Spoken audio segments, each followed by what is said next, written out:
Test one, test one, two, test one, two.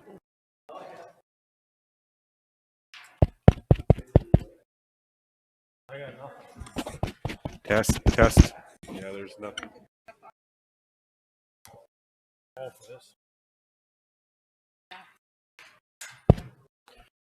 Test one, two, test one, two.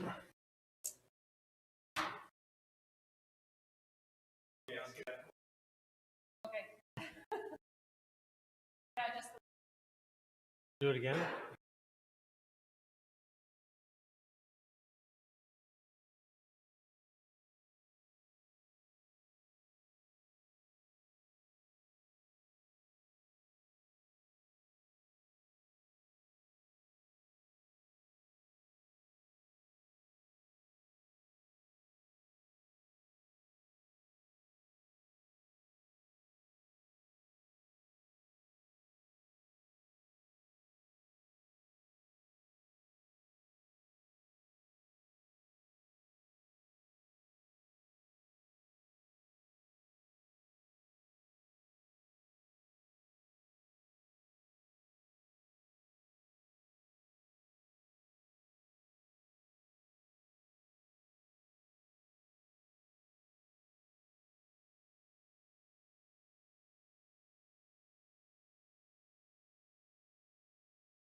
Are we good there?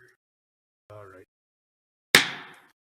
I hereby call the City of Lloydminster regular council meeting for Monday, March 8th, 2021 to order. And at this time, we'll take a silent moment of personal reflection.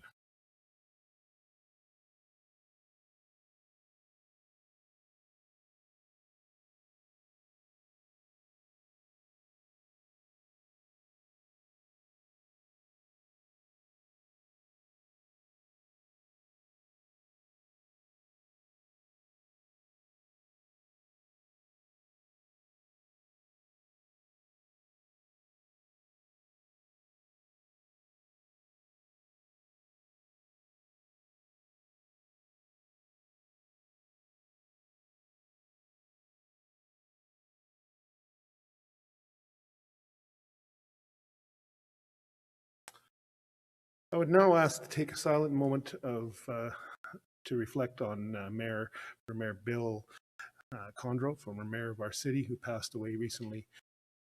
Flags have been lowered at half-mast today or over the weekend in respect of former Condro's work and efforts in our community. He certainly had a long track record of leading to a lot of the things that we enjoy today. So we could take another moment of silent reflection on for former Mayor Bill Condro.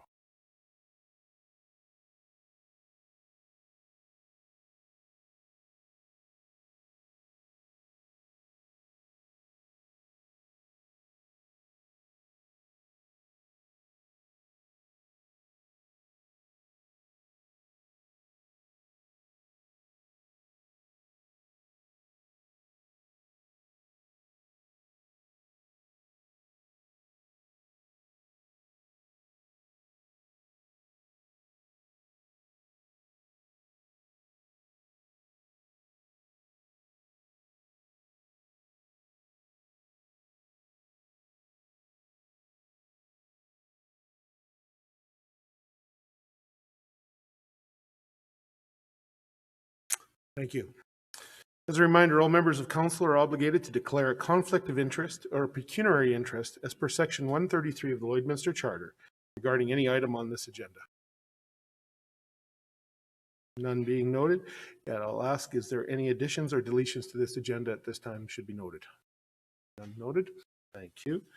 Moving on to item number 3, I'll look for direction from council regarding the approval of this agenda. Councillor Whiting. I move that the agenda dated March 8th, 2021 be approved.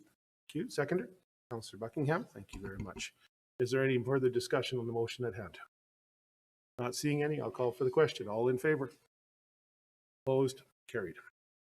Moving on to item number 4, I'll look for direction regarding the approval of the previous meeting minutes. Councillor Whiting.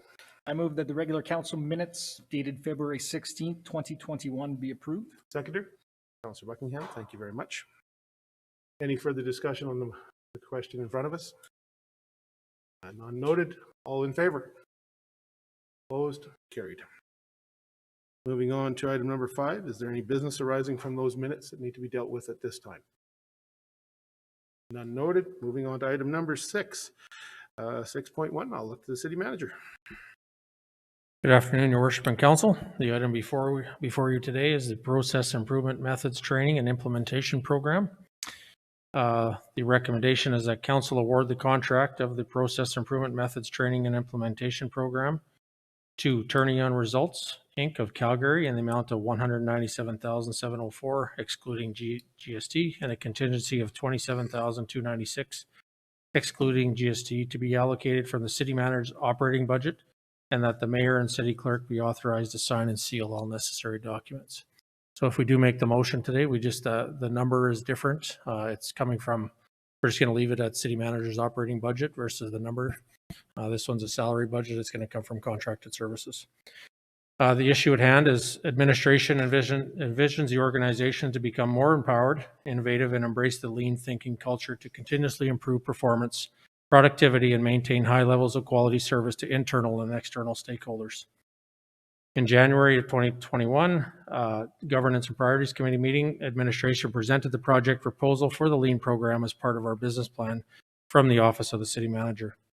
City administration completed a pilot project using the lean process, finding it successful in streamlining what was a difficult procedure obtaining a business license for new businesses within the city of Lloydminster. We also usually utilize it as part of our new wastewater treatment facility project implementation, and was found to be very successful in that as well. City administration views this as an opportunity to implement the citywide process improvement methods, having lean as the core methodology. Subsequently, the city issued a request for proposal to acquire the services of a qualified consultant to assist the city in achieving optimal effectiveness of lean thinking over a 3-year period. Within the program, the city expects multiple lean project implementations in various sizes and scope, along with progressive trainings, coaching, and supports. At the end of the day, we hope that this becomes embedded in our culture and something that this isn't just a 3-year program. This is an ongoing project that will the city will see the benefit for many years to come, not only just a short term. So I turn it back to you, Your Worship. At the end of the day, we had 11 bids that were reviewed. No local bids submitted a proposal, and we had some very good quality bids, and turn-in results came out on top following the review process along with an interview process. Thank you, City Manager. I'll look for questions. Councillor Torreson. Thank you, Your Worship. As far as the program and plan to do it overall, I think it's a great idea, and the cost of approximately $75,000 a year to get there, I think, is going to more than pay for itself in the long run once we go all the way through the program. My question is just more so around process and some kind of more maybe to a lower level, get down to the weeds a little bit. But it works out to about 224 is the budget with GST over a 3-year period, and we're saying 75,000. So right now we've already committed budget for 75,000 for the current year, but we'd also be committing 150,000 in addition to that for the next 2 years. And I guess just at the end of the day, is this going to be like an hourly billing type of situation, or is it flat fee that we're going to be paying the 197 plus tax either way, and it's going to be hitting each year individually? Now, there's some flexibility in that. Each consultant offered a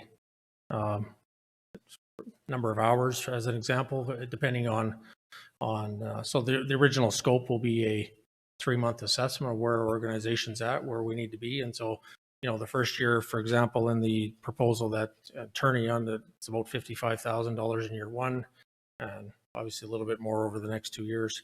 But it's intended to be within the project scope. When we sign the contract, it'll be highlighted in terms of what the expectations are. It was in the proposal to begin with, or in terms of the RFP, but it will be based on a number of hours that they have committed to within, and then we have to say, okay, it might take longer to review our planning processes than it will to change oil in a tractor. So we have to determine what that's going to look like once our 3-month initial evaluation is done, and then from there we'll have a better idea how much it's going to cost each individual process. But the maximum upset is 197. Does that answer your question? Yeah, I think so. Just the point I was trying to get at is making sure that that the amounts are appropriately hitting budget periods, and we've approved enough for this year relative to how much the overall fee is, and that it's going to work that way, and that we fully understand that we're committing future budget years as well for operational costs, which we've done in the past for capital when specific grants came up. Yeah, so once we have a consultant in place, that we have the budget for this year, there's obviously going to be some carry forward if it's less than 75,000. And then, we'll have year 2 generally. So when we go to do the 2022 budget, it may be a little bit more than 75, depending on the proposal submitted, and maybe a little bit less for year 3. So we'll have a better idea once we sit down with a successful proponent and figure that out. But generally is intended to be 75,000 for each year for 3 years. Okay. And then just administration will come back to us if for whatever reason it turns out you can get moving on some of this stuff in the current year, and you could use more of the future 150,000 in the current year, and it makes sense to do so. Yeah, that's just correct. Come back and say, we're going to use this and add it to this year's budget. and ask for our approval at that time. Yeah, today we wouldn't have the approval to Right. move past anything past 75,000 per year. Okay. Perfect. But given we got a little bit later start, I don't think that's going to happen in year one. Yeah. Okay. Thank you, City Manager. Councillor Buckingham. Thank you, Worship. Partial parts of my question were answered in Councillor Torreson's question, but it's all well and good for us to go ahead and work towards this goal and expend this money over a 3-year period. What I was hoping for, and I'm sure you have a plan in place for this, is how is council going to be kept informed as to how the process is going? Because we can say we're going to do this over a 3-year period.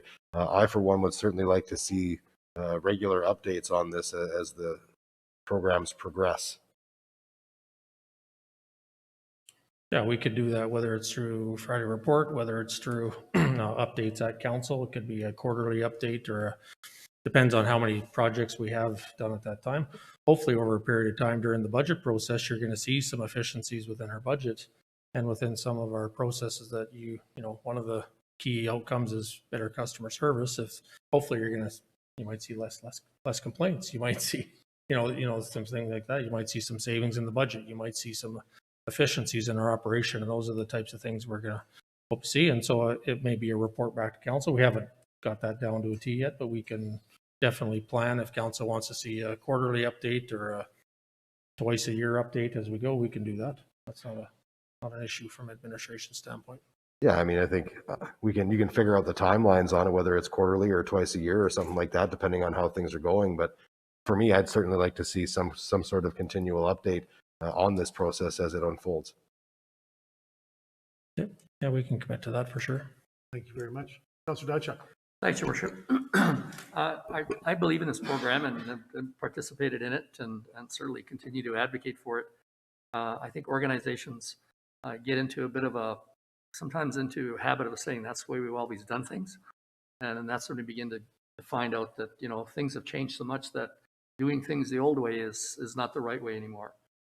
This process, I think, by engaging staff from the beginning to an end of an event, make sure that everybody who's involved in that process develops a level of knowledge and awareness about it, as opposed to operating sort of independently in silos.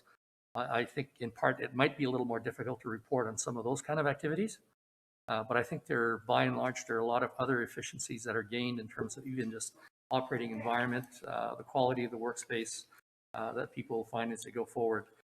So I see this more as an investment as opposed to an expenditure, because really it's investing in how our people do their business. And I think it's a great thing, and I look forward to see the kind of, reporting back that you would have that would reflect some of those things that are changing. One of the things we put in our RFP was to many municipalities that are solely based on training. They trained all their staff and then the consultants left. We've done it a little different where we've done a mixture of training and process. So the consultants will walk us through a number of our processes so that at the end of the day, we get some quantitative results as well. And so that was one of the unique things that we did. I guess that was a little bit different than what I would say most of the municipalities have done to date. So there'll be a component of training and results at the end of the day for us. Councillor Marin. Thank you, Your Worship. So I've been through the lean process with health, and we've had significant savings.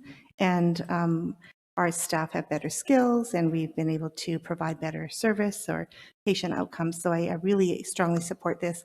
The thing I would say is, I think I read somewhere that you had some specific staff that would be trained in kind of master trainers or learners for the program. I think that's important that we keep that in-house. And so moving forward, we're able to have that expertise in-house. And then the other piece would be around evaluation, which other councillors have already talked about. But how do we evaluate the lean process as we're going through each of those processes to see what are our cost savings, what's the investment that we've made, and what's the change in customer service. So thanks very much. Yeah, we already do have 3 members of our finance team that went through the training prior to this tender. And so, and very successful training for them. And we'll have more people that will become, there's green belts, black belts, there's a number of different levels that you can achieve in this. And so we will have some staff doing that. And then there'll be also a mixture of hands-on training as well. Thank you, City Manager. Councillor Fagnan. Yeah, I'm very excited that we're moving towards this process. I think it's excellent, and it is an investment, as Councillor Diachuk said. I was just kind of curious as far as, do we know what departments we're going to be targeting? We've done the streamlining of the business license. Has there been a preliminary list made for some potential? All our departments will be hit at some so point it's- throughout the 3 years. They will be, but right off the cuff, that's one of the things with the initial valuation we'll do with our consultant once hired, and so our executive leadership team has worked with their teams to identify a number of processes right off the bat that we think could be, I guess, easy targets, if you want to call it that, right off the bat, and then we'll sit down with our consultant and do that. So as an example, we're not going to do snow removal in June. You're going to look at snow removal process in the months that it's pertaining. So we'll have to strategically sit down and with our consultant and figure out what works, not only for them in terms of their timing, but also for our departments in terms of their timing and what some times of the year might work best for all. But over the 3 years, we intend every single department will be hit in some way, shape, or form with an evaluation. Yeah, I know the business license was a glaring one. I was just wondering if there was any other glaring ones out there, but no, that makes sense. Great. I had a number of questions. They all got answered by council, or asked by council and answered by administration. I think this is very exciting because I think as an elected official around this side of the table, we know that what do we provide? Our city provides customer service each and every day to numerous people, from water and sewer to garbage to business licenses that's been outlined, as well as development, road maintenance. The list is long and endless, and it's truly customer service. That's where we're focused at. And if we can provide opportunities to the administration to move things forward to enhance that customer service and the level people receive, effectiveness, efficiency, and cost savings, I think that's all very positive steps with this additional work. So I'm excited to hear that there will be some people left trained afterwards with black belts and green belts dealing with the processes, because I think that's also another coming into municipal government from the private sector. If you don't change the process, you can do all sorts of things. You can talk about it, but unless the process changes, nothing changes. So I'm glad to hear that. So thank you very much for bringing this forward, administration. I think that it will likely be discussed in the community for those that haven't experienced lean and heard about it, but certainly there'll be council's opportunity to help carry this message forward to people and work with our medias to ensure that people understand that we are looking at how we do things and we may be doing it differently to make it improvements. So thank you very much. Now we need a motion. Thank you, City Clerk, to remind me. I will look for direction then if there's no further discussion. Councillor Merritt. Thank you, Worship. I motion that council award the contract of the Process Improvement Methods Training and Implementation Program to Terrian Results, Inc. of Calgary in the amount of $197,704 excluding GST, and a contingency of $27,296 excluding GST to be allocated from the city manager's operating budget, and that the mayor and city clerk be authorized to sign and seal all necessary documents. Thank you. Seconded, Councillor Morrison. Thank you very much. Is there any further discussion on the motion at hand? Not seeing any. I'll call for the question. All in favor? Opposed? Carried. Thank you very much. Moving on to agenda item number 6.2, the office of the city clerk.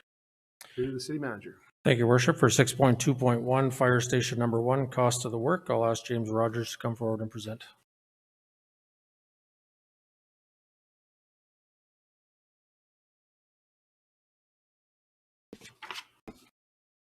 Good afternoon, Mayor and Council. Good afternoon, James. Make sure I'm presenting the right one. Okay, before you is the Fire Station Number 1 cost of the work and procurement authorization. The recommendation is that Council accept the anticipated cost of the work as defined within the CCDC 5B agreement associated with the Fire Station Number 1 site development project in the amount of $7,170,000 to be funded through the 2021 capital budget project number 2032002. And that Council authorize the project team to proceed with the next phases of the project, being procurement and construction, and that the mayor and city clerk be authorized to sign and seal all necessary procurement documents.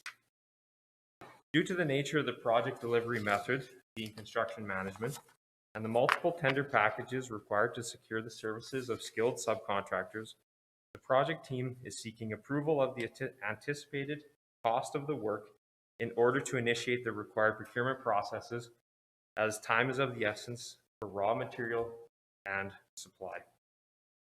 During the November 30th, 2020 regular council meeting, the construction manager associated with the Fire Station No. 1 site development project was awarded to Chandos Construction Limited.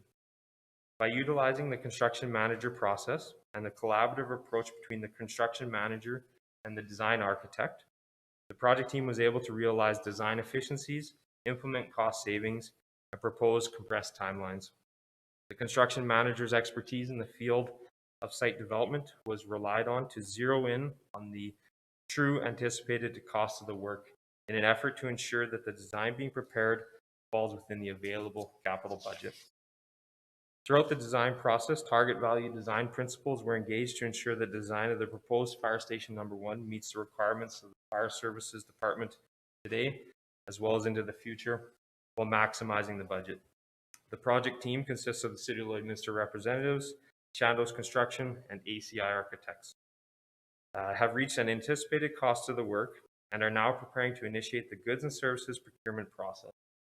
Cost of the work includes the construction manager's fees attributed to managing the project through the tendering phase, construction, preparation and administration of all tendering and procurement documents, as well as the actual costs of construction or subcontractor costs.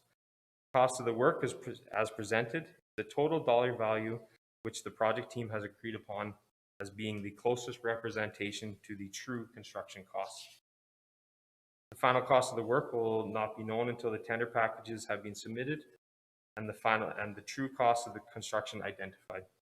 However, the anticipated cost of the work as presented will act as a target maximum allowable cost of which the team will work within. The cost of the work presented relies on input from local and non-local vendors, suppliers, and various other trade partners to ensure the anticipated cost of the work is as accurate as possible and is a realistic representation of the true costs. The procurement of all subcontractors, vendors, and material suppliers will be completed by Chandos Construction, as they are the acting construction manager, with strict oversight by the city's project team and procurement officer. This oversight will be incorporated to ensure a fair and transparent process is used. All procurement will follow the City of Lloydminster's procurement and purchasing policy, and all bids will be opened at the City of Lloydminster's Operations Center by City of Lloydminster staff. The cost of the work is the actual cost incurred by the construction manager in performing the work and is limited to the actual costs of the following: construction manager's personnel stationed at the place of work, construction manager's field office, equipment and tools, the amount of all contracts with subcontractors and suppliers, basically the bricks and mortar and the steel required to build the structure, as well as contract securities, including bonds and insurance. With that, I'll turn it back over to Mayor and Council for any questions you may have. Thank you, James. Councillor Thorson. Thank you, Your Worship. Just when I was reading over this RFD, one of the things that stood out to me was the land acquisition. So I was under the understanding that this was city-owned property, which is part of the reason why we chose it. So what does the $456,000 represent? Do you mind taking that?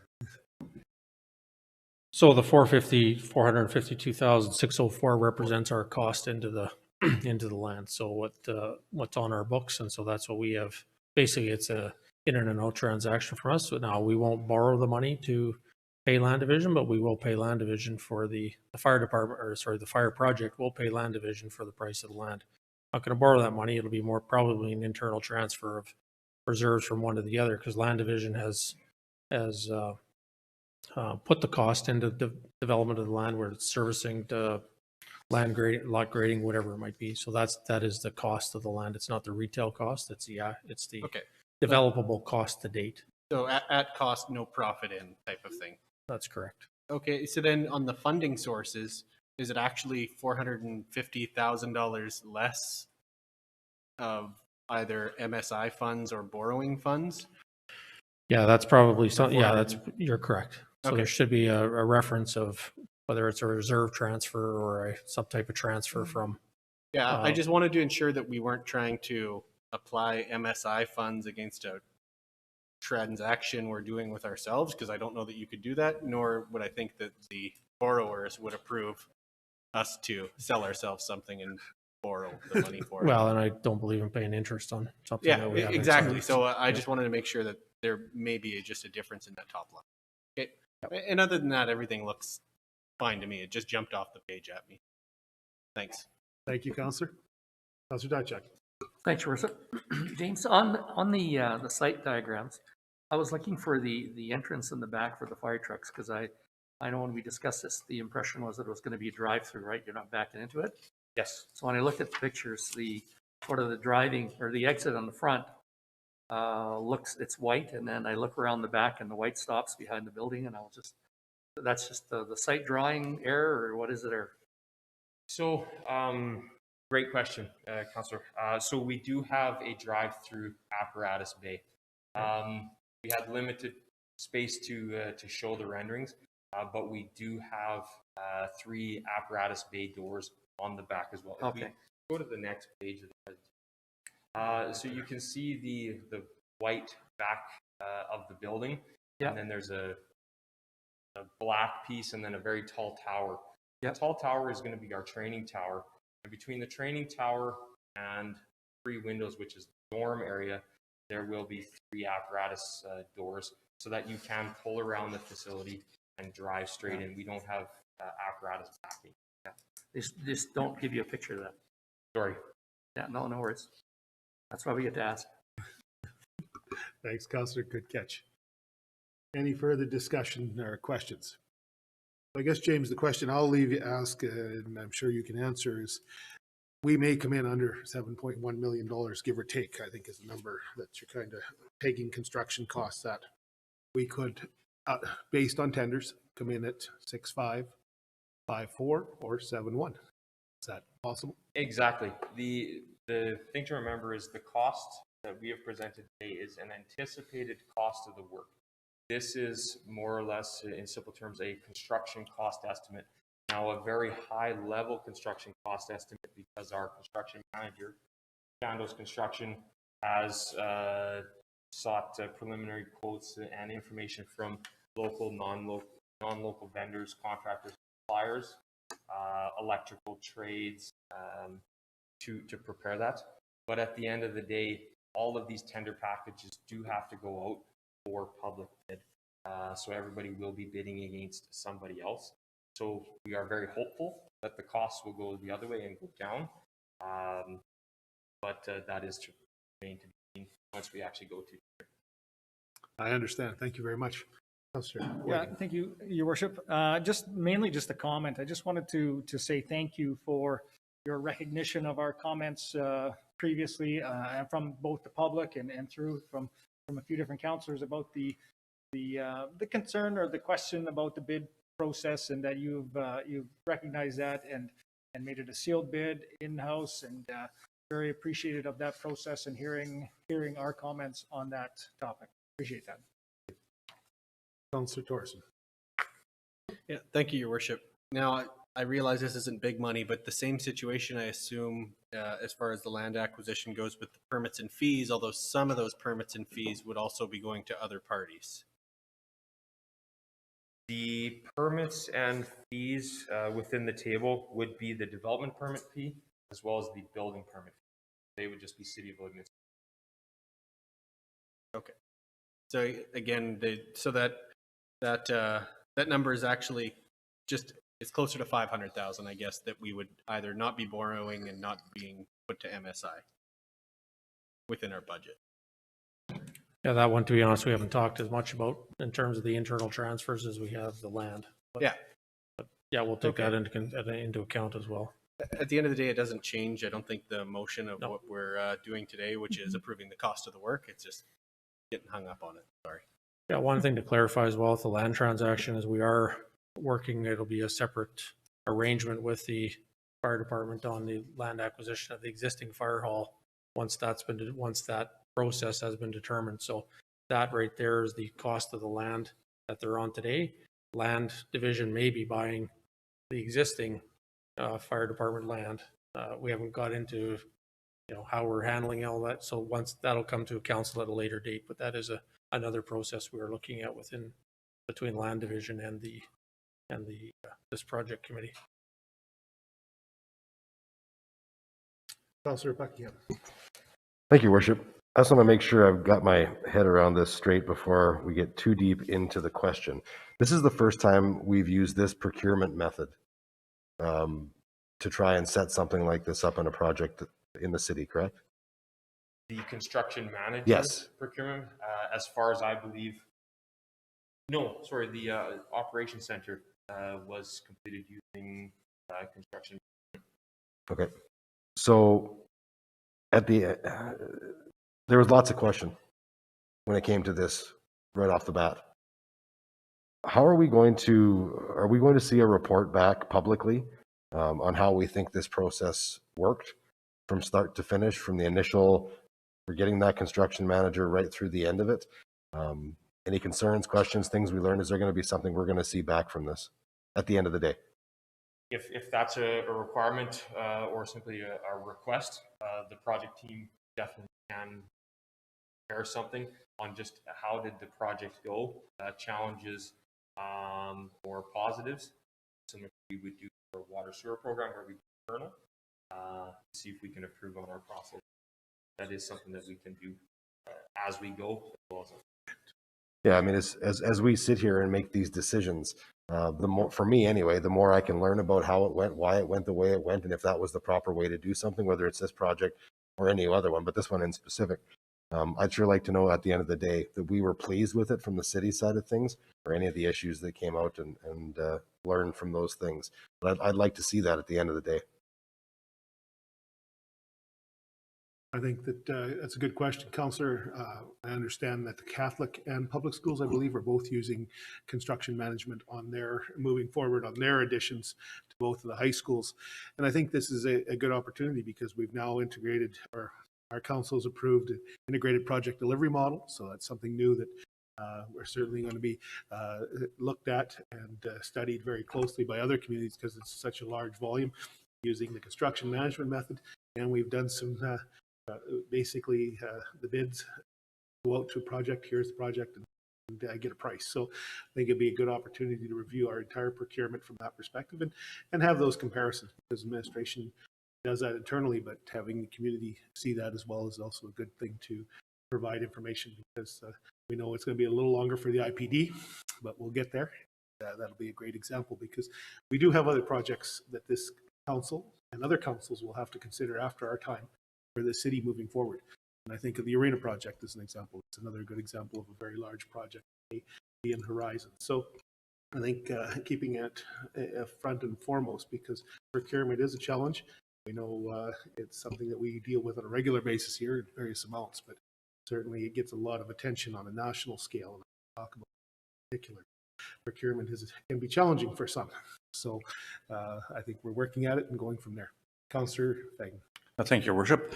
Just a general question, James, because I'm not sure of the answer. I know that construction material has skyrocketed, and I'm just wondering, is that going to be a challenge, or is that settled down and pricing come down? Any thoughts on that?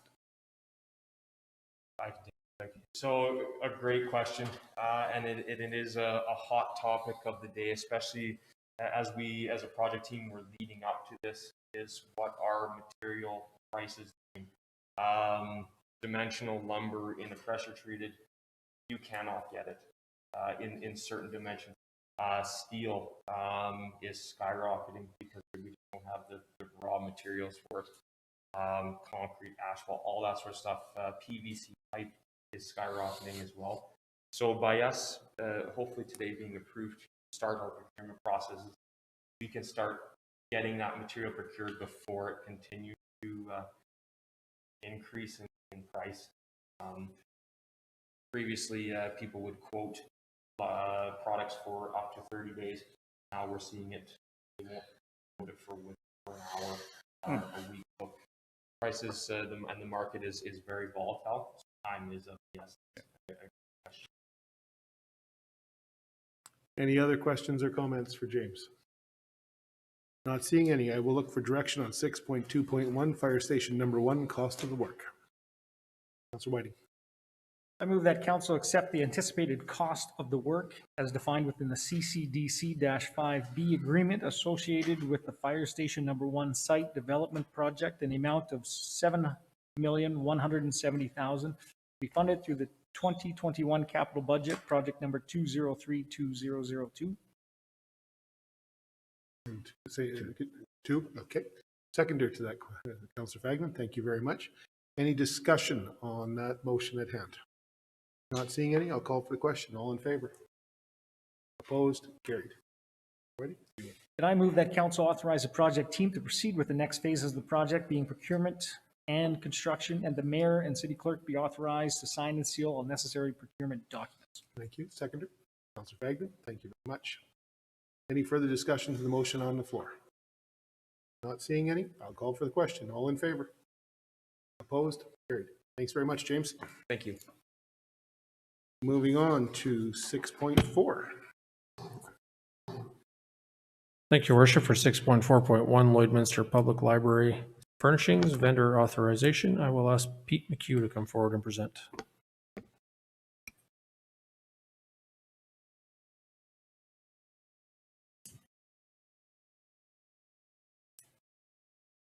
Good afternoon. Good afternoon, Pete. I'm here to present the Lloydminster Public Library Furnishing Vendor Authorization. The recommendation is that Council authorise City Manager to award the furnishing vendor for Lloydminster Public Library up to the amount of $320,000 to be allocated from Capital Budget Project number 207600. In addition, that the Mayor and City Clerk be authorised to sign and seal all necessary documents. The issue is that a vendor is required for the library. To facilitate the relocation of the Lloydminster Public Library, there is a requirement to procure furniture for the location. Inspections have been completed for all existing furniture, and it was identified that most of the furniture will be replaced, and only mobile shelving units will be relocated. The scope of this procurement includes office furniture, bookshelves, computer workstations, programming room furniture, reception desk, and the review team is anticipating finalising the review process by March 12, 2021.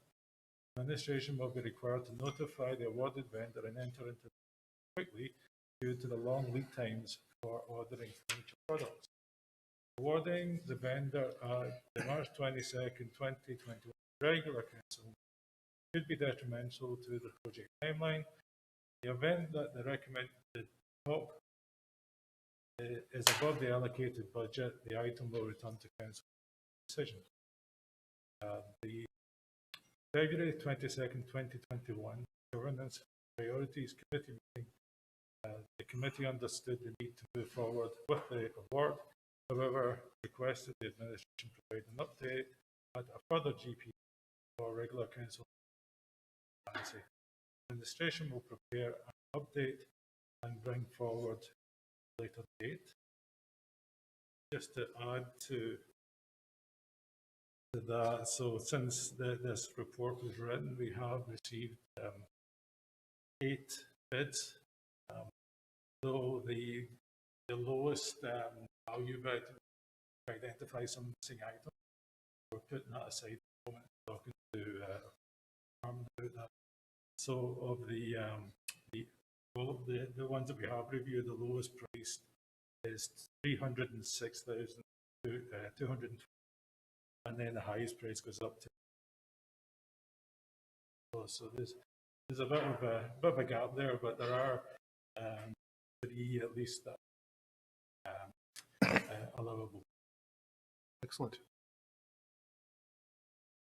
Questions or comments for Pete? Councillor Whiting.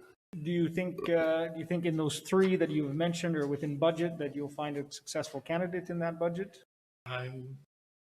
We haven't done the review process, so I can't say, but I'm fairly confident the 3 are refused. So hopefully they should be. Any other questions or comments? Councillor Torreson. Thank you, Your Worship. Yeah, I understand the need for this process being a little bit outside of the norm, and I think having a report back to council will be good just to let us know, what did we figure out in the end. My question is just, if we get down to the wire and the one that's far and away the best one is $6,000 over budget or something. Is it within administration's ability to change the scope of what they're purchasing and say, yep, we're going to get 90% of what we said we were going to buy, and we're just going to drop some stuff off for now and come back because I wouldn't think you'd be able to necessarily just drop things off, but I'm just trying to figure out what would you do in that scenario? Two options would be, that would be your first option, but I'm not sure that would be the right option. As I seen Councillor Marin, who's on the committee, nod the other way.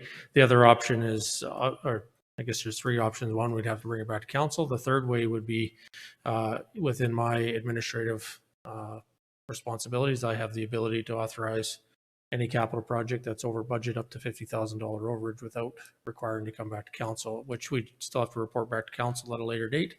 But I have that authority to do that through mine. So if council's open to that option, if we were to choose something over $320,000, we could.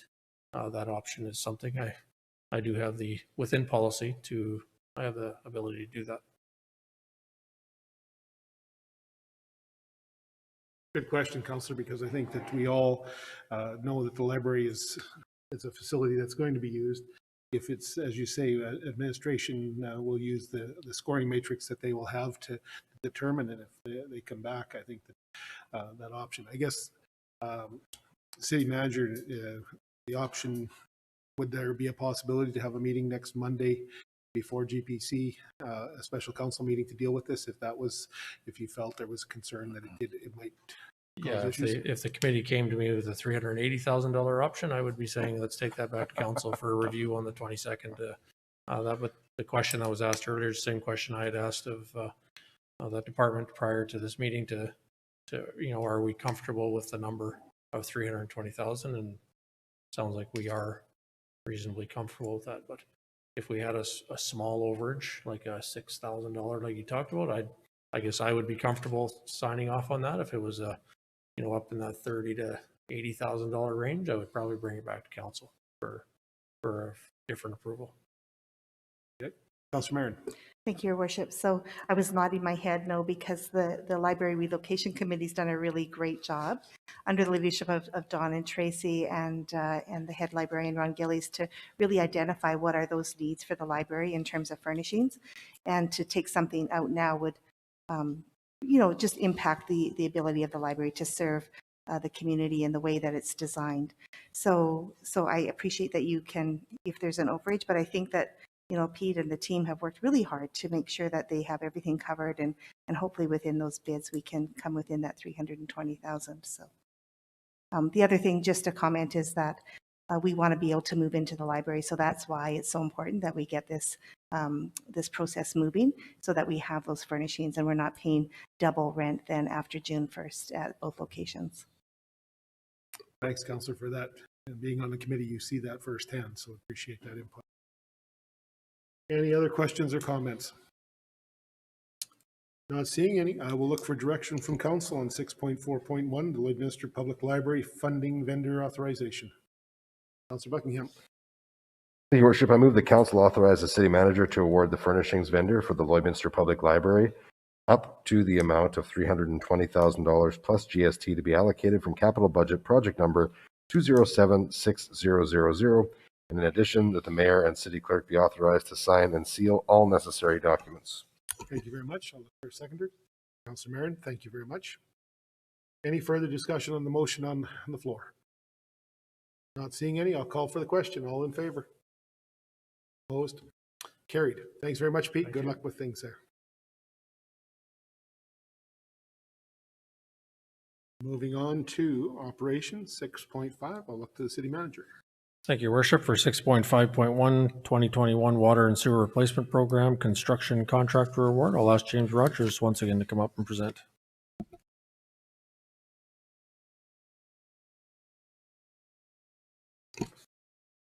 Your worship, may I ask a question of James before we get to this one, just pertaining quickly back to the last one that I forgot to ask about? It I won't change believe the that, decision. It's just an informational question, if that's allowable. I believe it is. I'll permit it. James, I just wanted to ask, you guys talked about expedited timelines. Did we have a guess or an idea of when the project might be finished for the fire hall? I just forgot to ask before. Good question. So to start the process, we are actually looking to issue our first set of tender packages as early as next week to start the procurement process. But for completion date, we have pushed our project team, which includes ACI architects and our construction manager, who is going to oversee construction scheduling and just general contracting.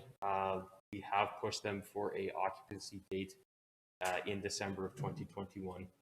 So we are pushing them very hard to adhere to those dates. The construction methodologies used within the apparatus bay, as well as the admin side, should help with those timelines. And that was a key bonus coming from our construction management review process. We went with this type of building system. We could definitely expedite the construction and reduce costs. We are looking to be in there December 2021. Good. Thank you, Worship, for allowing that. I totally meant to ask. I had it written down and missed it.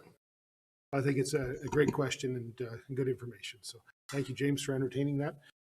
Moving on now, please carry on. Okay, thank you. Before you is the 2021 Water and Sewer Replacement Program Construction Contractor Award. The recommendation is that Council approve the award of the 2021 Water and Sewer Replacement Program Construction Contractor to Rusway Construction Limited of Lloydminster, Alberta, in the amount of $1,810,010.50, excluding GST, to be allocated from the 2021 capital budget project number 2113601, and that the mayor and city clerk be authorized to sign and seal all necessary documents. In addition, the council approve a contingency allowance of 15% in the amount of $272,000, excluding GST, to be allocated from the 2021 capital budget project number 2113601. Due to the age, condition, and capacity of the existing municipal infrastructure, administration must continually remove, replace, and upsize existing infrastructure to maintain adequate levels of service for residents and businesses. Water and Sewer Replacement Program is an annual program and intended for replacing and upgrading aging infrastructure. This year's program is to upgrade and replace the city's municipal mains that were installed prior to and around the 1950s, while also improving the roadway and other surface conditions on 50th Street between 52nd Avenue and 54th Avenue.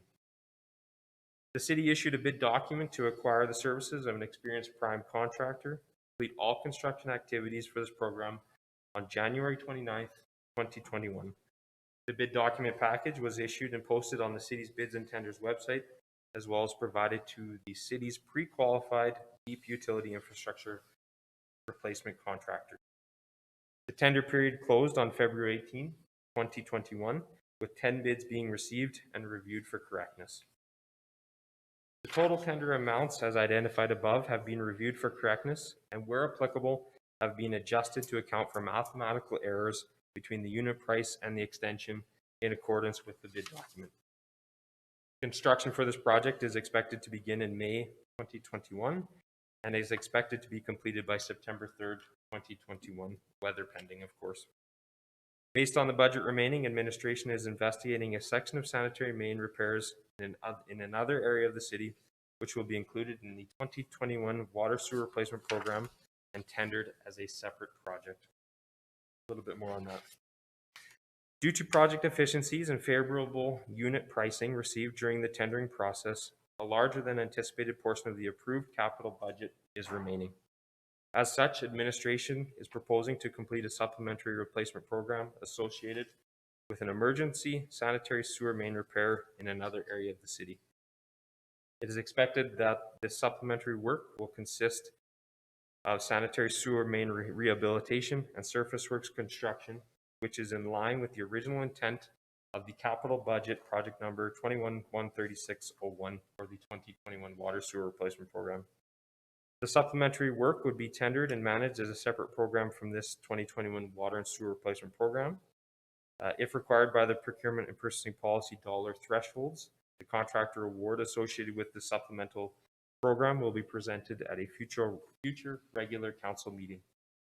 In conjunction with this presentation, additional information regarding the necessity of the supplementary program and the proposed location will be identified. With that, I'll turn it back over to Mayor and Council for any questions or comments you may have. Thank you, James. Councillor Thorson. Thank you, Your Worship. Just as far as the area goes, I know the engineering team has been working their way down from basically 50th Ave, working their way west. And I thought a few years ago, could be wrong, that in front of Prairie North was done already. Could be wrong about that. But are we all the way done on that 50th Street? Sorry. So great question. So on 50th Street, we have completed between 48th Avenue and 49th Avenue on the Saskatchewan side. And then in 2020, we completed between 51 Avenue, 52nd Avenue, and now we are looking to go further west, 52nd Avenue to 54th Avenue. We do have designs and detailed designs and cost estimates completed for that section in between 49th and 51, or within the downtown core. As we are still finalizing the detailed design with respect to the DARP and a few other implementation pieces, we have ceased construction in that zone and are continuing along west on 50th. So I guess west of 54th then, has that already been complete at some point? No, it has not been. Okay. But it's already designed, I would assume. Our current designs that we have is from 49th Avenue to 54th Avenue.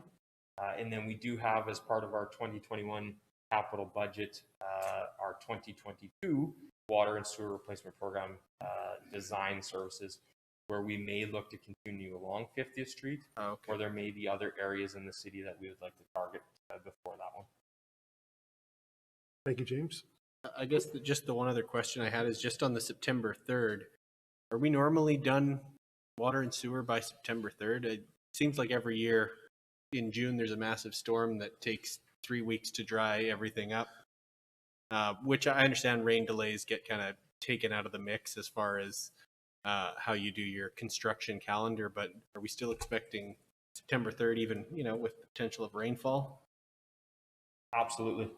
If we start going past September 3rd, or permitting our contractor to schedule past September 3rd, we start running into inclement weather or something called winter, which hurts us. So we want to put a realistic date in there, and we believe September 3rd is, but we do know that there is weather delays going to happen, and we have other mechanisms to deal with that. This is 2 blocks of water and sewer main replacement. So nothing too drastic, but September 3rd, we are very confident.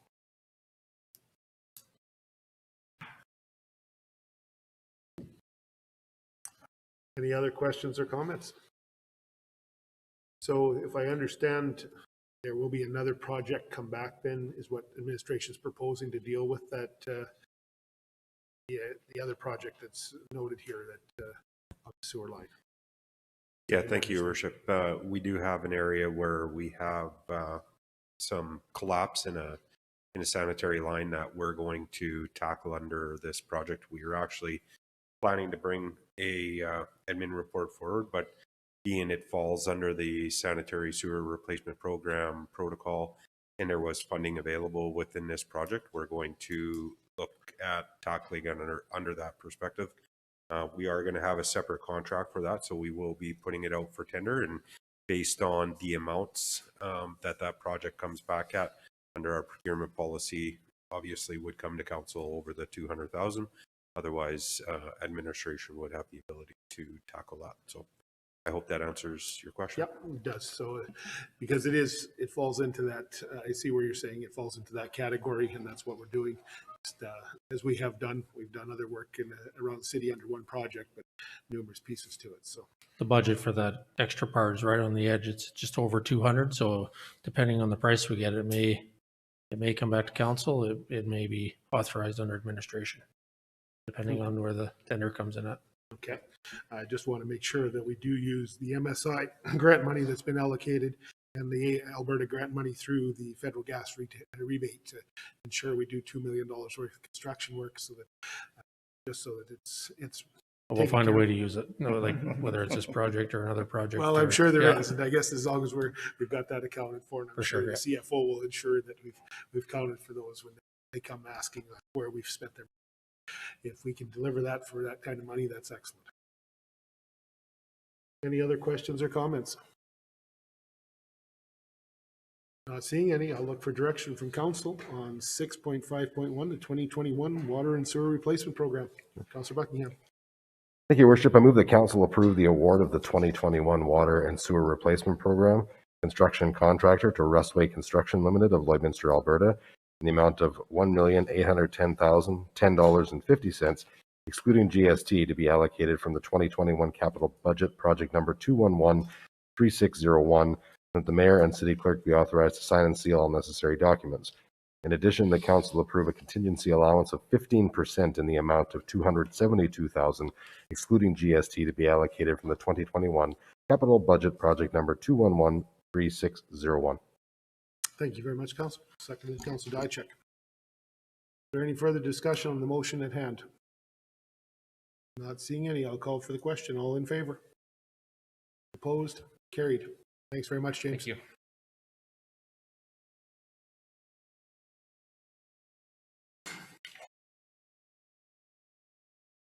Moving on to 6.5.2, City Manager.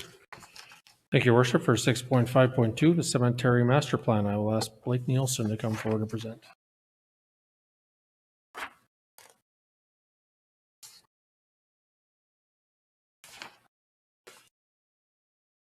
Good afternoon, Your Worship and Council. Good afternoon, Blake. I'm here with the recommendation that Council approve the Cemetery Master Plan as presented. The Cemetery Master Plan includes recommendations within a stage framework to improve and enhance the cemetery over the coming years. The plan will address the following key issues.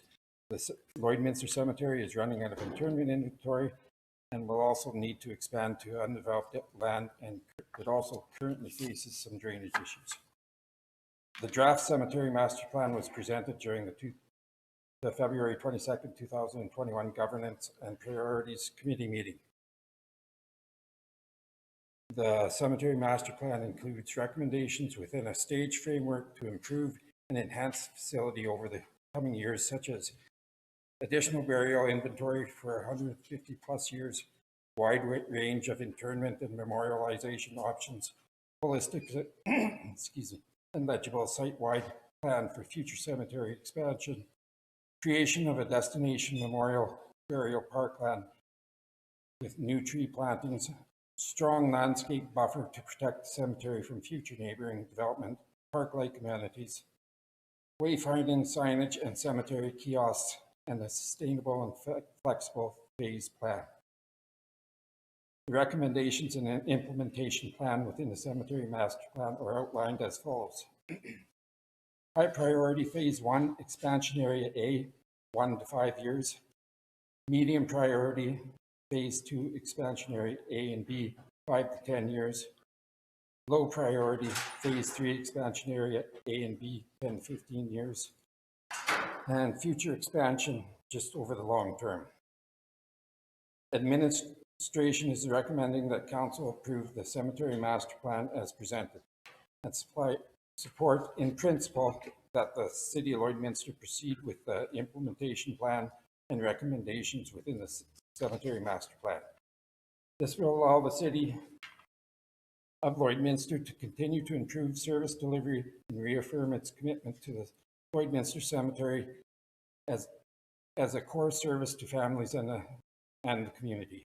And with that, I'll turn it back to Mayor and Council. Thanks very much, Blake. Questions or comments, Blake, on the cemetery master plan?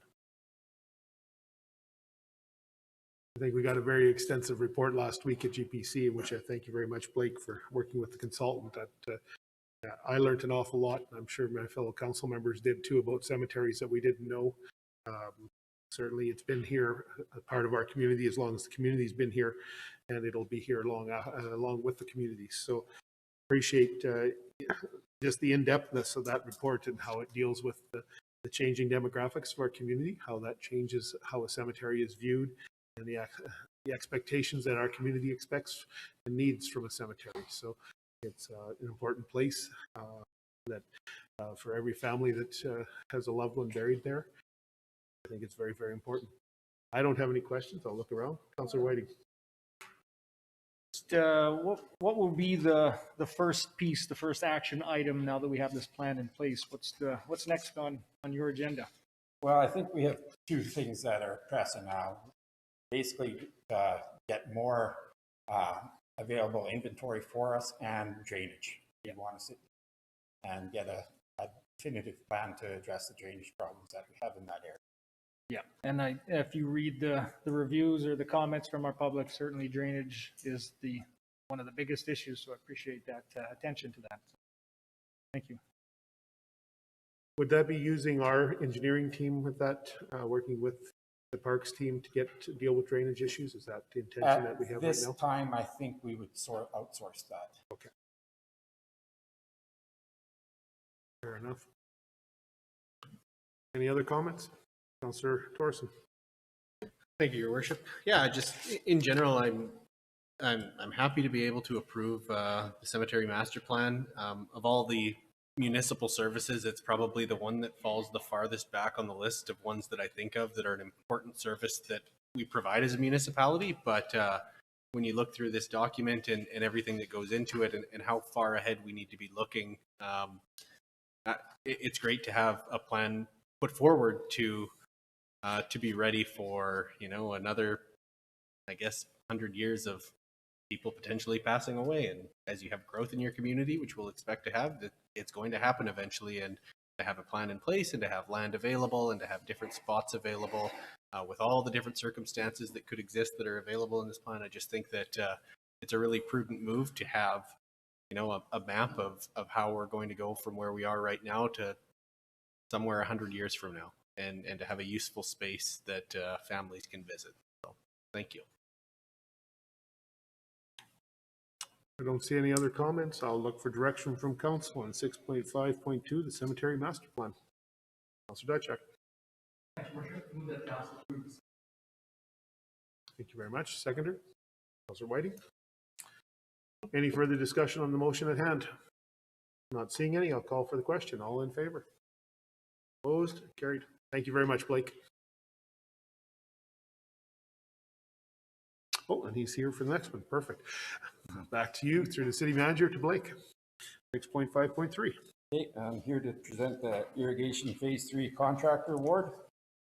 The recommendation we have is that council award the Lloydminster Golf Course irrigation system upgrade phase 3 contract to Double D Industries Aqualon Sprinkler of Mission, BC in the amount of $556,475 plus GST, including a 5% contingency allowance in the amount of $27,823.75 plus GST, to be allocated from the 2021 capital budget project number 2173106 in addition that the mayor and city clerk be authorized to sign and seal all necessary documents. Phase 1.1 and Phase 2 of the Lloydminster Golf and Curling Center irrigation system upgrades were completed in 2019 and 2020. Phase 3 is the final phase of the replacement of the LGCC irrigation system that has exceeded its life expectancy. We've attached diagrams titled newly installed mainline components and power wire mechanical plan legend, and it shows the work completed up to this date. This work included the installation of all the main lines, power lines, and the lateral lines and satellite controllers on the front 9 holes of the LGCC. Phase 3 is the final phase of the LGCC irrigation system upgrades, and it involves the installation of lateral lines, sprinklers, control wires, and satellite controllers on the back 9 holes, plus the driving range T-box and green as per attached diagrams, mechanical plant and electrical control plant. A request for tender to install the 3rd phase of the newly designed irrigation system was issued on February 3rd, 2021, with a closing date of February 22nd, 2021. We just received 1 bid, and it met all the mandatory requirements. The bid was reviewed for correctness, price, experience, and methodology, and is summarized below. And with that, I will turn it back to Mayor and Council. Thank you very much, Blake. Questions or comments? Councillor Diachuk. Yeah, thanks, Your Worship. Thanks, Blake. Any reason why only one? Like, that was one of the things when I was reading through this. Yeah, like, only one person. Realistically, it's because that same contractor had the first 2 bids on that. It's much easier for him to bid on it because he knows where all the laterals are. Okay. He's just got his foot in the door on that. So my guess is no one thought that they could do it cheap. Now, with the wiring, electrical, all of it had to be replaced, or was there any that was salvageable? Or with the age of the system, it wasn't recommended to try to salvage anything. It's all 30 plus years. The lifespan on most of that stuff in the ground it has exceeded its life expectancy. So, any other questions or comments? Councillor Whiting. And I guess, going back to Councillor Diachuk's comment, that there was only one there. We don't really have a comparison to know if we got the lowest or the highest, or where we're at with that. We got the lowest and highest. We got the lowest and highest. I guess my question would be, and I'm happy that we are consistent with the same vendor, familiar. There should be some cost savings there. Theoretically, you should be able to be efficient and all that as far as timelines are concerned. How, in knowing that, how does this compare to the previous work or scope of work or costing, to know, are we in the same ballpark, I guess is what I'm trying to get at. Yes, it's pretty well, it's very consistent with what we did the front 9 for last year. So. Okay. It wasn't, it wasn't something where all of a sudden he's the preferred vendor or only vendor now because of previous history, and now price has gone up. It's something like this. This sounds like it's in line with other costings and previous contracts, so that's good to know. Yeah, no, it's very much in line with what was done the past couple of years. Blake, I can't remember if we asked this question before, but are we looking, what's the lifespan of this improvement that we're making today? So this is, it's the high density fused poly, and we're supposed to get 30 plus years out of that without any issues. So they say even upwards of 50 years on it. So time will tell, but shooting for at least 30 and hopefully longer than that. It's a lot higher quality piping and that than what was there before. So the expectation is to get a longer life out of it. Okay, terrific. Thank you. Councillor Buckingham, and I think Councillor Torreson has one. So. Thank you, Worship. Just to Councillor Whiting's point, this is the 3rd time we're seeing this as we've gone through the upgrades, some of us anyway, and this is the first time it has been a single tender. Those were competitive processes before, and this particular group had won those based on pricing to start with it, and it's just carried on that way. So it wasn't all 3 phases that were simply straight theirs. They won that bidding process the last 2 times and just happened to be the only one that submitted this time, just for your information. Councillor Torreson. Thank you, Your Worship. Now, the golf course can be a little bit tricky, and at least for the public, that those who are passionate about it are very, very passionate about it. So in the past, I believe it would have been the first year. It may have taken longer than anticipated, something like that, or not really. But what's the timeline of this, and when is it expected to be open? Just because, I'm really ambitious and hopeful that COVID is going to be as much behind us as it could be for this summer, with all those fundraising events and stuff like that that could be happening this summer. I'm just curious on when are we looking at, back to normal construction done for this project? Well, it is weather dependent, a lot of this. The first year, we definitely had a fairly wet year out there, and we had some issues. But it's a 2-month process, so we're going to be we'll be working through it one hole at a time, so it should not affect more than one hole at any one time. It is a 2-month process. Okay. And I guess we're starting as soon as We're frost's out of the starting ground, right? As soon as we can get going on it. Yeah. Okay. No, it is what it is.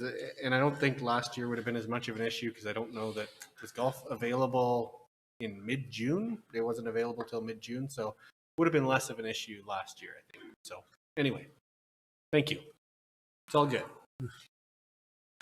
Any other questions or comments of Blake? Not seeing any. I'll look for direction on 6.5.3. Councillor Fagnan. I move that council award Lloydminster Golf Course Irrigation System Upgrade Phase 3 contract to Double D Industries Limited, DBA Aqua Lawn Sprinkler of Mission, BC in the amount of $556,475 plus GST, including a 5% contingency allowance in the amount of $27,823.75. plus GST to be allocated from the 2021 capital budget project number 2173106. In addition, that the mayor and clerk be authorized to sign and seal all necessary documents. Thank you very much. I'll look for a seconder. Councillor Thorson, thank you very much. Any further discussion on the question? Not seeing any. I'll call for it. All in favor? Opposed? Carried. Thanks very much, Blake.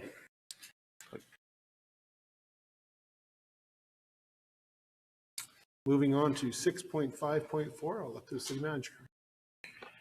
Thank you, Your Worship. For 6.5.4, ABS turbo compressor blower parts, purchase and repair, allocation from reserve requests, I will ask Karen De La Rosa, our Senior Manager of Waste Services, to come forward and present.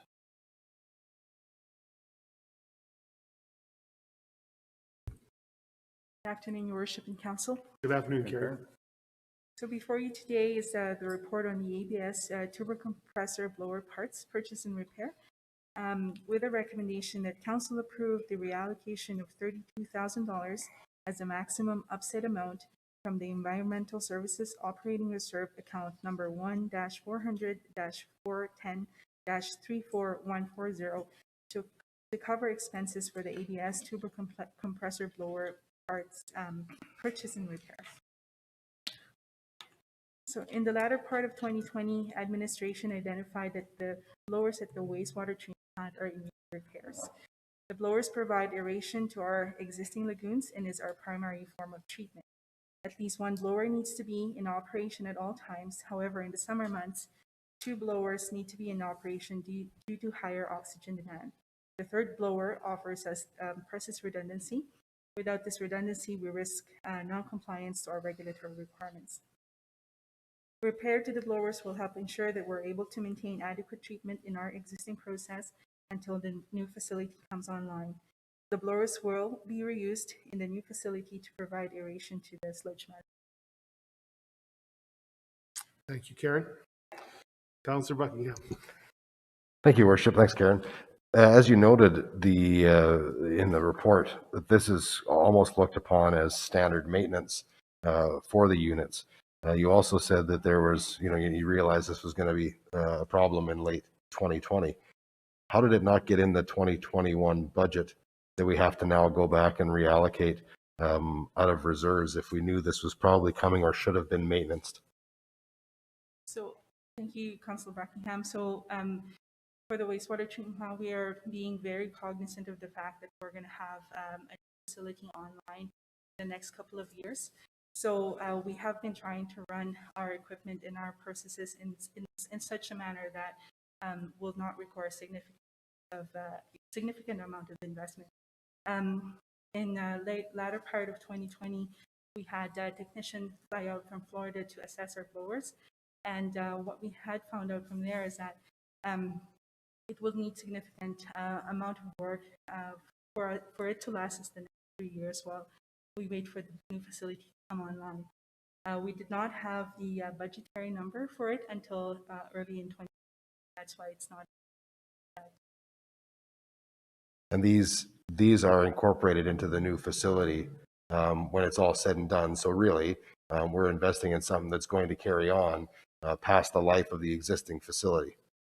That's correct. We will be using both two of the blowers for the new facility as a source of aeration for the sludge management. Yeah, no, I remember that from when we toured the facility and we were talking about the IPD process and the setup and what the facility was going to look like, that those things were going to be an efficiency in the new build because we already had them and could just transition them into the new things. So just wanted to be clear that we're not spending $30,000 on fixing these things to get us somewhere. They're actually going to stay useful into the new plant. That's correct. Thank you. Thank you, Councillor Thorson. Thank you, Your Worship. I'd imagine from looking at those blowers making their big jet engine sound that they have to be pretty expensive. What's the approximate cost of the blower itself, like any one of the three? The repairs or the initial? No, I mean just like if you had to buy one, theoretically. I don't have that information right now, Councillor Sorensen, but I can get that for you.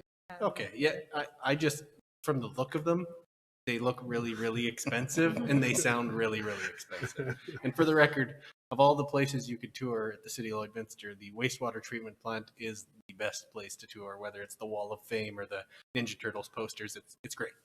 But the jet engine thing is also really cool.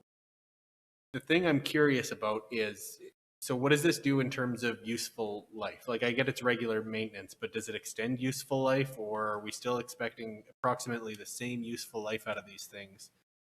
And is it in our near future that we're going to have to at least have one blower that's the good one or the new one or anything like that, because they were all purchased at the same time? Yeah, for useful life, I don't have that information right now, Councillor Sorensen, but I can touch base with our supplier in terms of the useful life. One of the blowers will be pretty much overhauled. We're replacing a lot of the key elements in that blower, so I'm assuming there's going to be a significant extension in the useful life for that one blower. Okay, so this is work for mostly one blower, or this is work for all three? This is work for two. Oh, okay. Sorry, I misunderstood that. I was thinking this was going to be for all. Okay, right on. In either case, absolutely, it's something we need to do, and it's still going to be a useful part of the process. I'm just curious of all that other stuff that I guess doesn't necessarily matter for today's decision, but I'm just curious on whether or not, there's other ways that we could be extending the useful lives of these things to make sure that we can get, 65, 70,000 hours or whatever that number is. If there's anything else that comes up, because I'd imagine that's going to be much better value than having to buy one of these things outright. That's correct. Thank you. Any other questions or comments? Not seeing any. I think it's important that people understand that the aeration is going to be part of our wastewater treatment plan today and going forward, as Karen outlined, to deal with the sludge, partly to help it break down, as well as I imagine odor issues and things like that from the dissolved oxygen being pumped in. Is that on the right understanding, Karen? That's correct, Your Worship. I've learned a little bit about sewer water in this last couple of years, thank goodness. But yeah, something that it's a part of our community that everybody expects to just have it happen.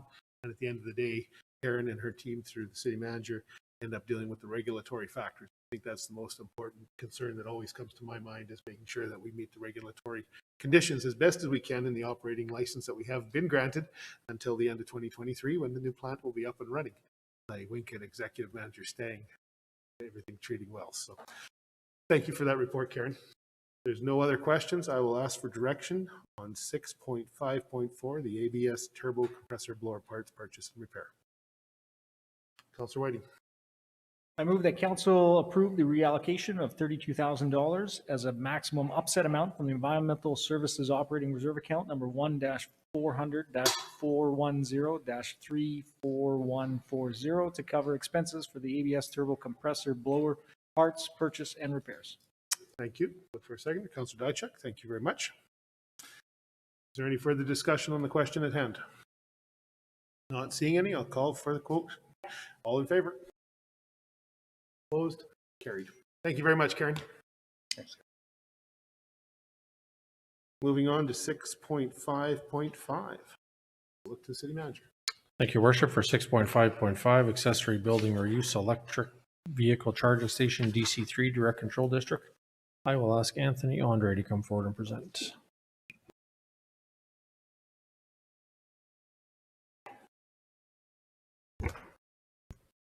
Good afternoon, Your Worship and members of council. Good afternoon, Anthony. The purpose of the report is to recommend that council approve the proposed accessory use located at 7401 44th Street, legally described as Lot 6, Block 2, Plan 32, 2663, subject to the conditions attached to Schedule A, and the council delegate the authority to the development officer to approve all signage pertaining to the development. During the February 22nd GPC meeting, administration provided information pertaining to an application to install an electric vehicle charging station to be located along Highway 16.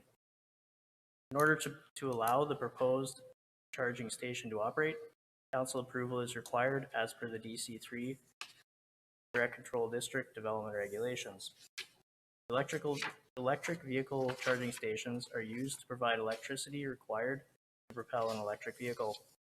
Charging stations such as the one proposed are capable of providing a much quicker charge to an electric vehicle than a standard household outlet.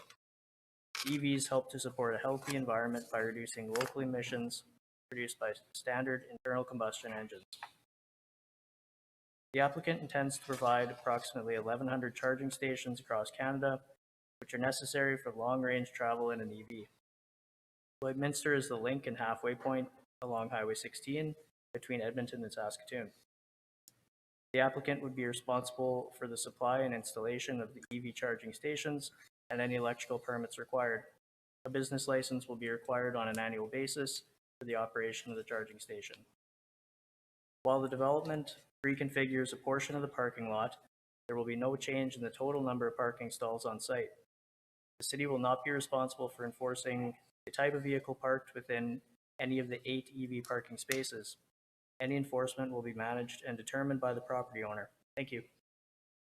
Thank you, Anthony. Councillor Buckingham. Thank you, Worship. Thanks for putting that piece in there in the business licenses. I asked that question last time. Yes. What I didn't ask was who foots the bill on the taxation on this particular piece? Because I have to assume this is an improvement to what's there. Do they have the rights, as it's a business license, they have X area for that, or is this put the value of the actual lot that's owned by somebody else up?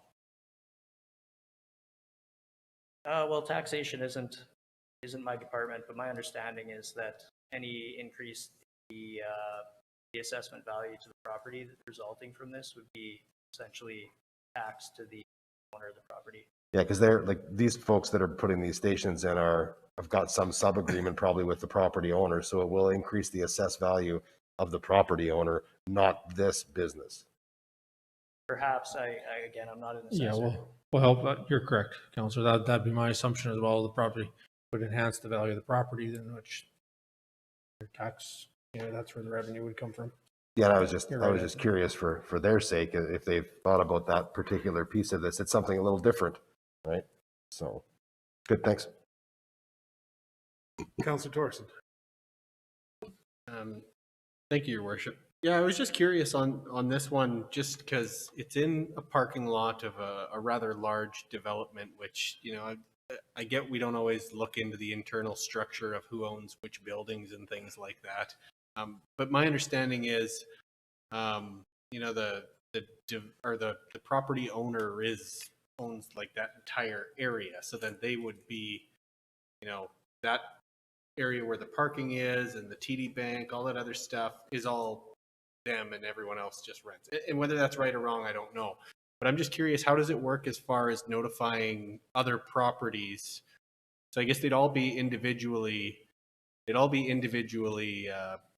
subdivided, all those different buildings within there. But then are the renters all gone to ensure that there's no issue as far as conformance with their parking area and making sure that they're not infringing on, the ability for TD or for Peak to 73, whatever it is, for them to be able to do their thing. So how does that work with this particular property? So with this particular application, because it is considered to be a permitted use, we didn't need to go to any length of providing information to surrounding property owners or tenants of the property. That would be left up to the property owner or manager in this case.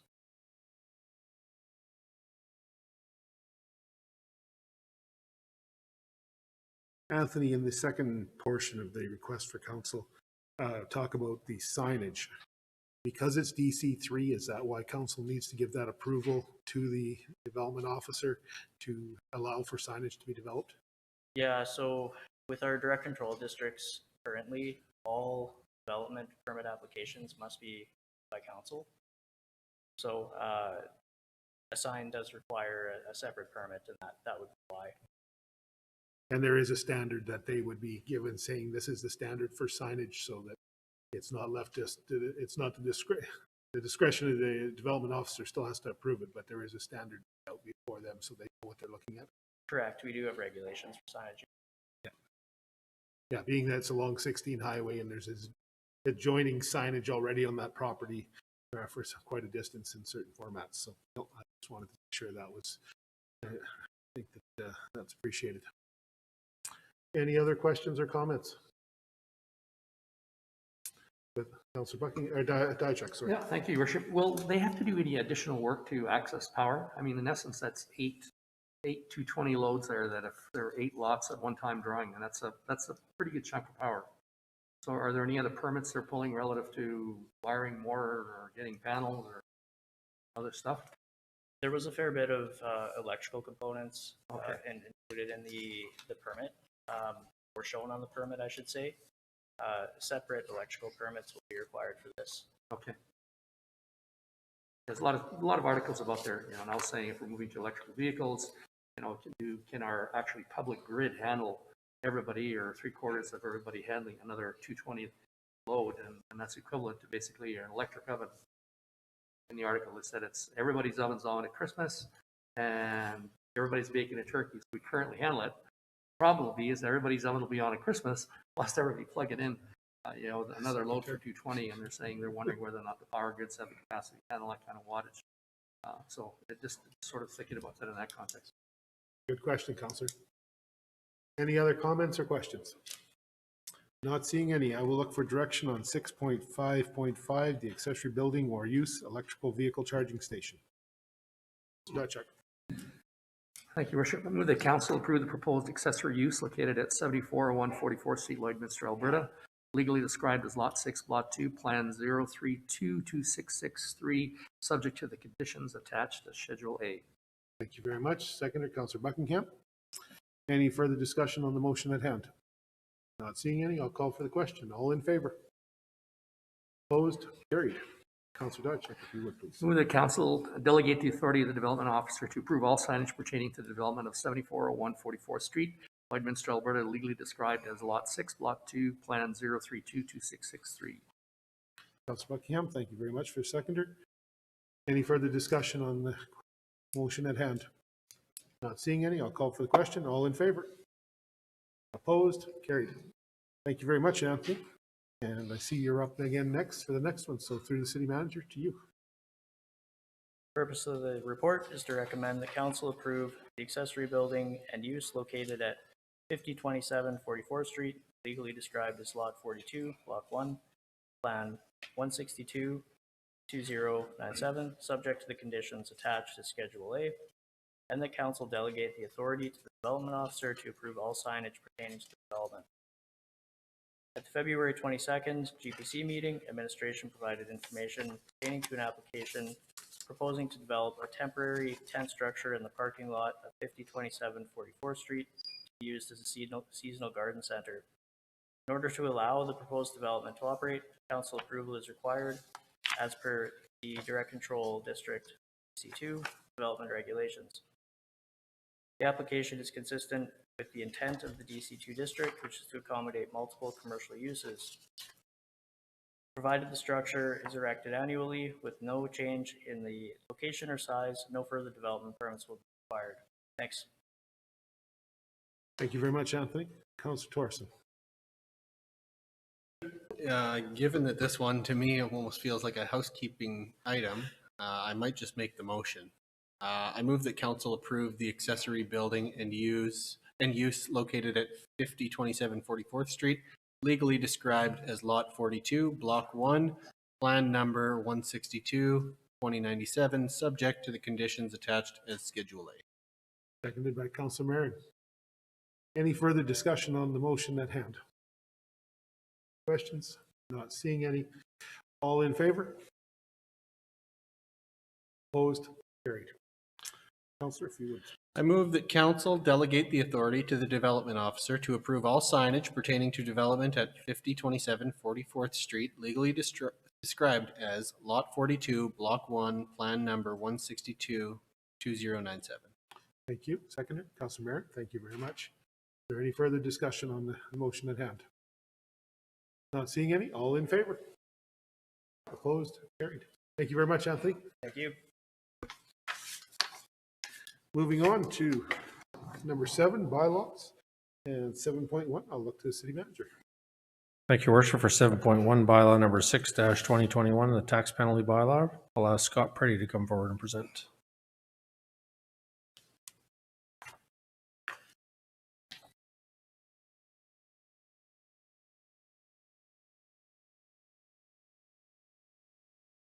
Good afternoon, Your Worship and Council. Good afternoon, Scott. The recommendation is that Council grant first reading to bylaw number 06-2021, tax penalty bylaw. Administration is bringing forward a new tax penalty bylaw to replace the existing bylaw. Administration has identified the need to adjust internal process timelines, budget revisions, and the mill rate bylaw. Currently, Finance is completing year-end process at the same time as budget revisions are required for the mill rate bylaw. By adjusting the penalty dates from July 10th to July 25th and extending the mill rate approval dates to June, this will allow for more time between process deadlines. With the extension of the dates further in the year, additional revisions will be accounted for in the mill rate bylaw, ensuring that the mill rates are set with fewer changes to the assessments and tax levies later. Tax notices will be mailed out a few weeks later than in previous years, but still gives taxpayers a little over 5 weeks to pay prior to the first penalty date this year. In future years, administration would aim to adjust the schedule to allow for 6 weeks prior to the first penalty date. The bylaw requires the tax notice to be mailed 30 days prior to the first penalty date. Below is a summary of the estimated timelines with approvals for the new bylaw. For our education rate, we would anticipate receiving them from the province by May 1st. We will bring first reading of the mill rate bylaw by May 17th. That same meeting, Finance will bring forward their spring adjustments. If council approved those or approved some of those, we would recalculate the mill rate and bring back for second and third reading of the mill rate bylaw by June 7th. We would have it ready to go to the printer by the 10th. Notice will be mailed on the 18th. First penalty date will become July 25th.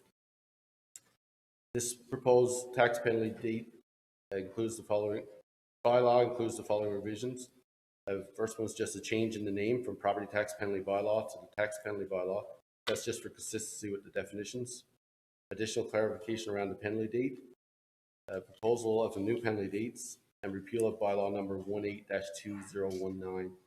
We put that part in there so to avoid, if council were to approve this bylaw, we would just automatically repeal the old bylaw rather than have to come back to council looking for that to be repealed. This bylaw was first taken to a GBC meeting on February 22nd. No additional changes were recommended, with the exception of Councillor Whiting asked for some clarity on the dates, and I hope I addressed those in that table we put there. So our options are to council grant first reading to bylaw number 06-2021. Option 2 is that council not approve bylaw 06-2021. For option 3, council requests further information to be brought back to a further council. I'll pass it back to you, Your Worship, for questions or comments. Thank you very much, Scott. Councillor Buckingham. Thank you, Worship. Thanks, Scott. I know there's nothing I look quite as forward to as May long weekend and the following week finding my tax notice in the mail, like most people, I'm sure. I wonder what we're doing about the communications piece of that, because for me, I was dealing with something personally today going, where is this? They said, sir, you don't ever get that until the middle of March. I'm like, oh, okay. I was jumping the gun a little bit. I'll be expecting my tax notice right after May long weekend. And I just wonder what we're planning on doing to stop any confusion of people, because inundating our phone lines with, hey, should have my tax notice by now. Yeah, we'll work with the communications teams. We'll go through newspaper ads, social media campaigns, Facebook, Twitter, whatever communication has to offer to us. We'll use those avenues to get the word out there. We'll do media releases. Hopefully, the media will pick up on the media release as well and get that on the news broadcasts. It's been We'll do that a couple times leading up to it once council has it now. It's been a very long time that it's been coming at the exact same time. So, I don't want to create any extra work for anybody as far as having to field 500 phone calls about, not that anybody's going to get too excited about paying their taxes, but either way, I'm sure you had a communications plan in place. I just wanted to make sure it was spoken about and maybe even given advance notice now that should this pass today, people can expect that to be just a little later. Yeah. Thank you, Councillor. Any other additional questions or comments? Councillor Torsten. Thank you, Your Worship. This question's slightly unrelated because to me this plan looks great. We have the assessment appeal deadline coming up here not too far from now. What has the kind of the uptick been as far as people questioning their assessment of the current year? It's one of those things where I get concerned when the number would even be too low as much as too high, because you don't want to have widespread issues where no one believes what happened with their assessment. But if you don't get enough, then you're just going to get more people angry at the process, and there's always a public education portion as far as ensuring people understand that the time to disagree is now, not once the mill rate's set. Absolutely. And we've I think the appeal deadline is the 22nd of April. I think it's 8. We have an open house this Thursday, and so far I think we only have 8 people that's made appointments. We just started a second round of communication campaign around that to try to get some more uptake in it, because you're right, that's what we want to see, people asking the questions now rather than asking them in June when it's too late for them to appeal their property. People can't appeal their taxes, they can only appeal their assessment. So we just did some more advertising last week. Got a few extra calls today on that. As far as just people calling us in, we're probably reaching 20 or 25 people a day that's calling us. So not bad at all. Mostly those are residential properties. We had, I think this year for the most part, the majority of the city went down. We had about, I think it was around 1,400 properties that increased. Not because of the economy, because of through our inspection process, we found things of basement finish and differences. We sent every single one of those property owners a letter asking them to, once they get their assessment, if they have questions, call us. We also have taken initiative for anyone that's going to see over an additional $200 in taxes for the year based on last year's mill rate. We've been trying to call them ourselves, so we've been calling out to them property owners. We've done what we can to get to them, and we're hoping that they do. Yep. Well, thank you. It sounds like you guys are kind of going above and beyond the standard that we normally even see, so that's good to hear. And as a member of council, I'll make sure to advertise as much as I can, at least for the open house that's coming up here later in the week. And yeah, it's a tricky thing that happens every year. I run into somebody at the grocery store and they start asking hey, my assessment went down. How come my taxes are going to stay the same? So, or go up, or whatever the case is. And it's that public education portion that comes this time of year, every year, that, we have to stay on top of. And I know your team continues to do so. So thank you. And as far as the deadlines go, I think it all makes sense to me why we would do that. Thank you. Thank you. Thank you, Councillor. Any other questions or comments? I will look for direction on the first reading of bylaw number 06-2021, tax penalty bylaw. Councillor Whiting.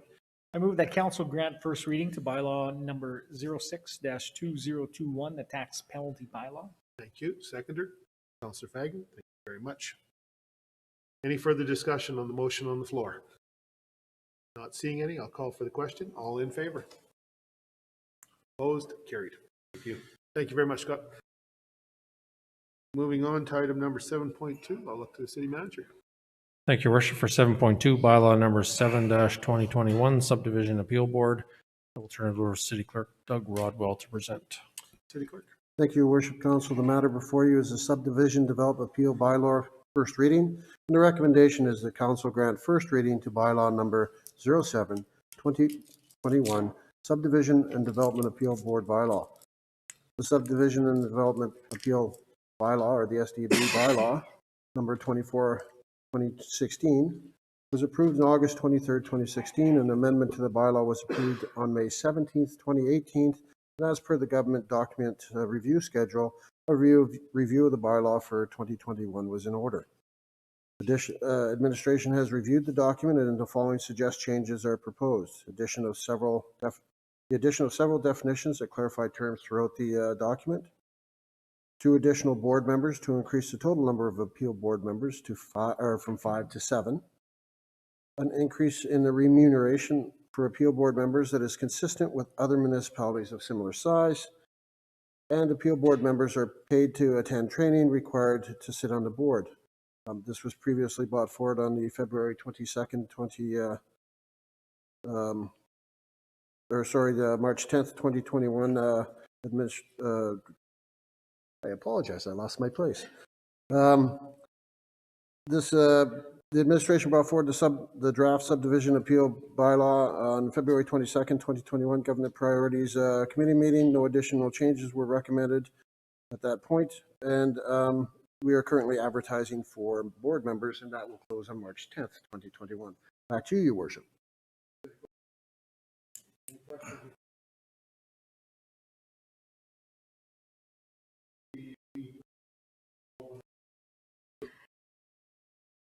So I've noticed that you've been advertising for new members, and I just wondered, does that come back to council for approval once you've gone through that process, or? Yes, council does appoint the board members to the SDB. Okay. And then just a comment that February 22nd, 2021 should be amended on the document.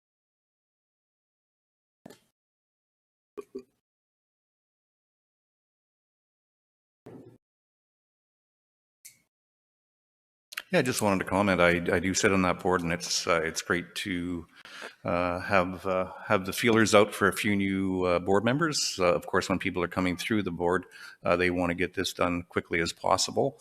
And so, if we have more individuals to make quorum, it'll just move the process along quicker. And so that's a good thing. Any other questions?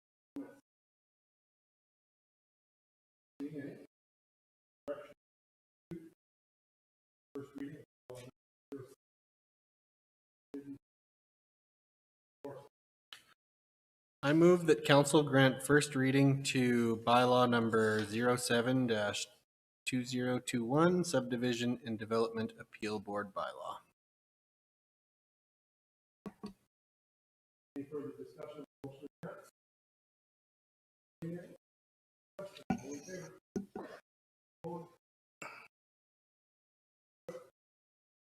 Moving on to agenda item number 8. Report. Keep it very brief. I don't have a report.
I guess I don't know if this is the right time, but today's International Women's Day. And so I just wanted to raise awareness about that the international theme is Choose to Challenge. And so Challenge World is an alert world. Individually, we're all responsible for our own thoughts and actions all day and every day. We can choose to challenge and call out gender bias and inequity. We can choose to seek out and celebrate women's achievements. And collectively, we can help create an inclusive world. I think we all want that. And from challenge comes change, so let's all choose to challenge. That's the theme for this year. Thank you very much, Councillor. One more call for any other items. I'll ask, is there any other matters at this time that this council needs to deal with? I just have one. It's a great deal of pleasure that I'd like to congratulate our city manager on completing his certification as a local government manager. This is an extensive training that he's taken on evenings and weekends when he's had to get reports done, and not just guiding his own family's educational needs, his own as well. So I'd like to extend our congratulations to the city manager on the completion of his course. This is just adds to his repertoire of skills and abilities, and certainly keeps him current on many different facets.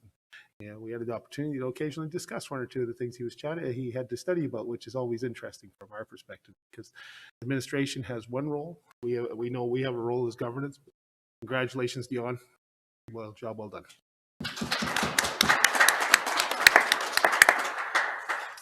With that, I'll make one final call. Any other matters? Not seeing any, I will turn to inquiries from the media.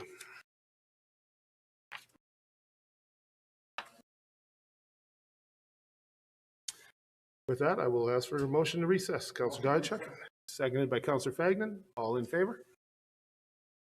Opposed? Carried.